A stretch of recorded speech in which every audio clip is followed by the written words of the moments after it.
macam tak betul je budak ni.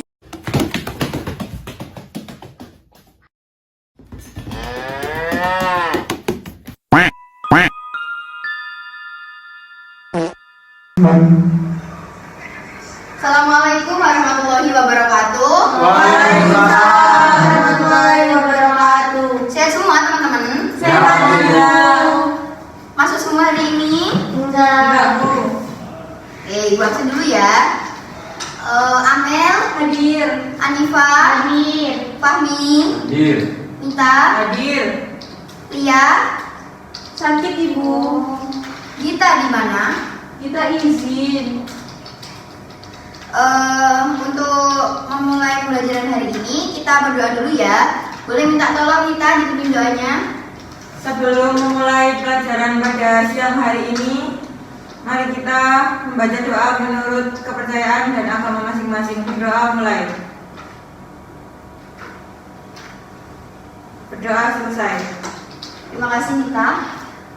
Hari ini ada yang tahu nggak?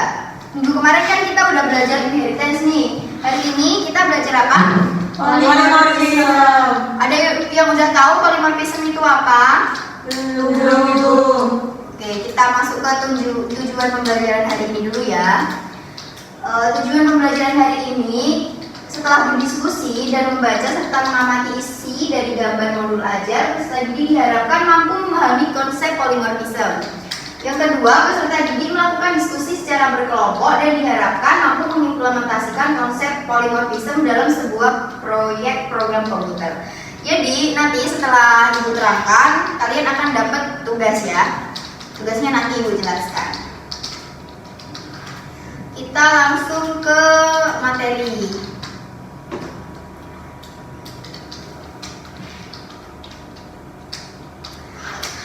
Jadi, polimorfisme itu salah satu konsep dalam pemrograman berorientasi objek yang memungkinkan suatu objek dapat memiliki perilaku yang berbeda-beda tergantung pada konteks di mana objek tersebut digunakan. Jadi, di sini itu ada kelas hewan. Ini hewan semua, jenisnya beda-beda. Jadi, perlakuannya juga beda. Gak mungkin kan anjing dikasih makan rumput, ini dikasih makan, sapi dikasih makan whiskas, nggak mungkin kan ya. Jadi perlakuannya itu beda-beda. Konsep polimorfisme itu sederhananya seperti itu.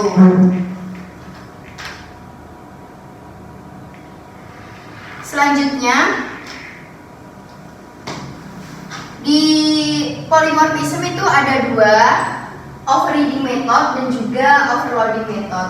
Ibu jelaskan dulu yang overriding method ya teman-teman.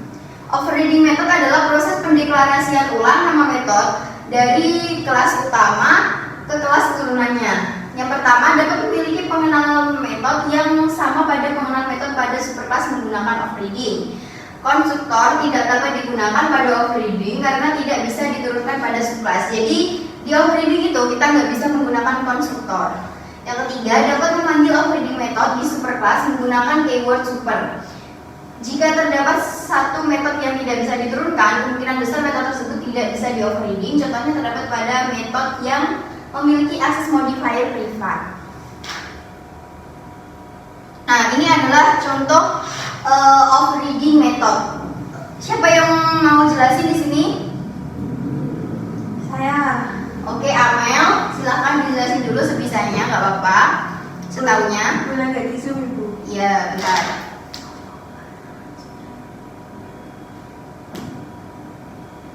Oke, kelihatan nggak Amel? Di depan ya.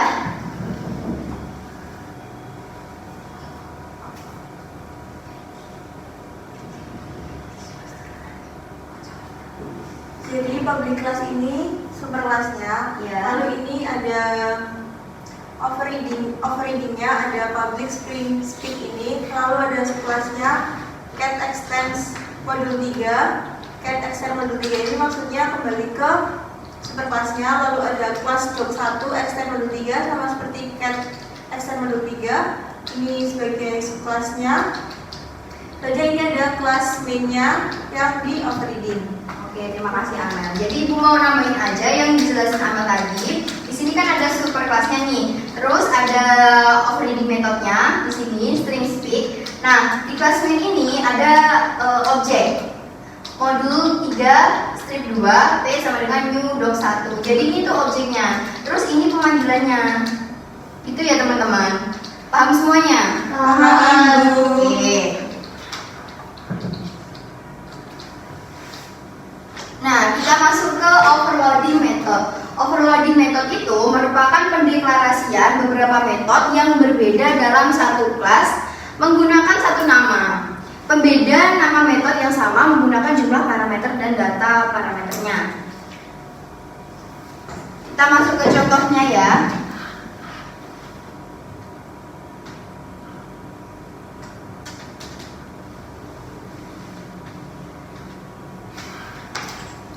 Ini ciri dan contoh dari overloading method. Ciri dari overloading method ada nama metode harus sama, terus daftar parameternya harus beda, return type-nya boleh sama dan boleh juga berbeda. Oke, Ibu jelasin dulu ya. Nah, di sini metodenya harus sama itu nama dari luas persegi. Di sini kan metodenya luas persegi dan di sini juga luas persegi itu sama. Terus return type-nya itu harus beda juga. Beda ya teman-teman. Terus ini adalah kelas mainnya dan juga ada objeknya untuk pemanggilan daripada overloading method. Oke, Ibu ada pertanyaan. Perbedaan dari overloading sama overreading tadi, siapa yang mau menjawab?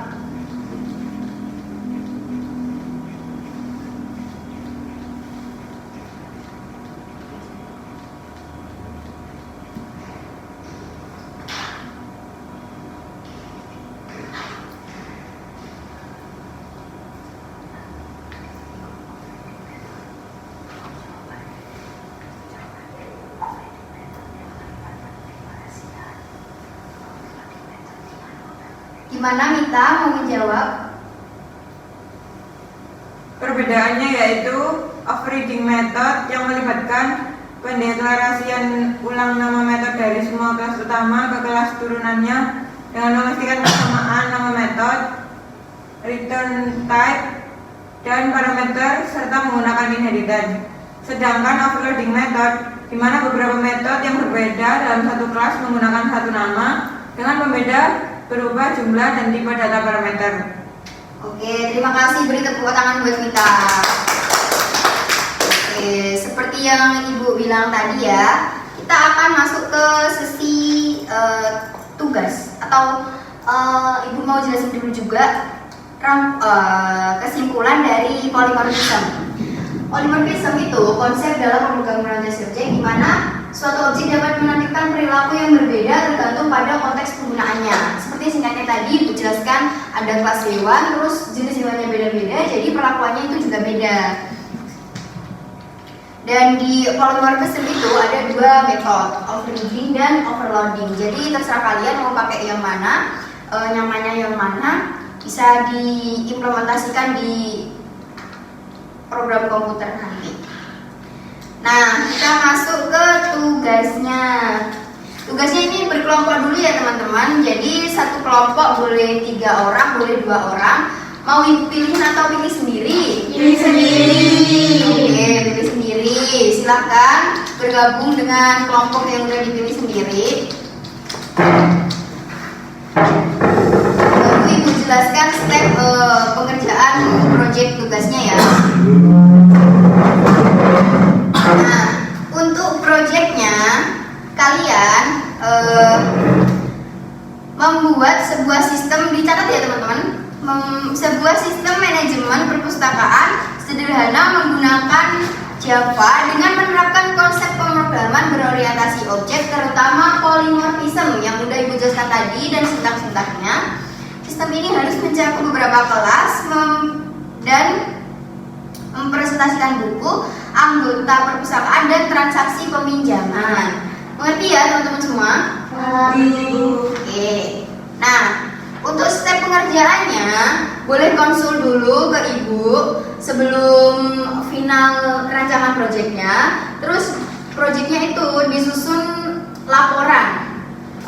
Untuk laporannya itu sesuai dengan laporan pada umumnya. Nanti boleh konsul ke ibu untuk laporannya. Jadi kalau misal ada yang salah, ibu revisi dan kalian ulang lagi ya. Untuk presentase proyek UASnya itu minggu depan. Gimana, bisa dipahami? Bisa. Jadi mulai hari ini kalian boleh nyusun itu rancangan kasarannya dulu. Ibu kasih waktu 2 menit.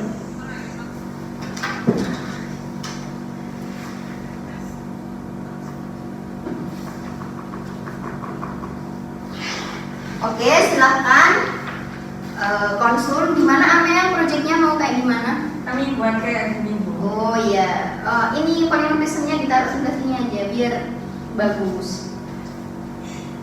Ini kayak gimana Ibu? Kamu mau ditaruh sebelah mana, Mi? Di tengah. Oh iya. Bagus nih kalau di tengah, kalau bisa ditambahin di atas bawah.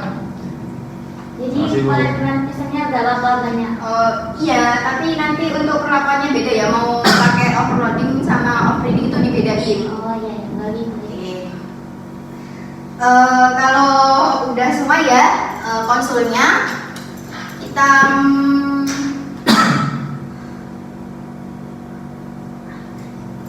Ibu akhiri pembelajaran hari ini. Semoga bermanfaat dan tetap semangat teman-teman semua menjalani hari-hari. Terus 2 minggu ke depan kita udah UAS. Untuk sebelum UAS, proyek kalian harus sudah selesai dan presentasi di depan kelas ya, kelompok masing-masing. Oke. Sebelum pembelajaran hari ini diakhiri, marilah kita berdoa menurut agama dan kepercayaan masing-masing. Berdoa mulai. Oke, terima kasih. Wassalamualaikum warahmatullahi wabarakatuh. Waalaikumsalam warahmatullahi wabarakatuh. Saya wassalamualaikum bro.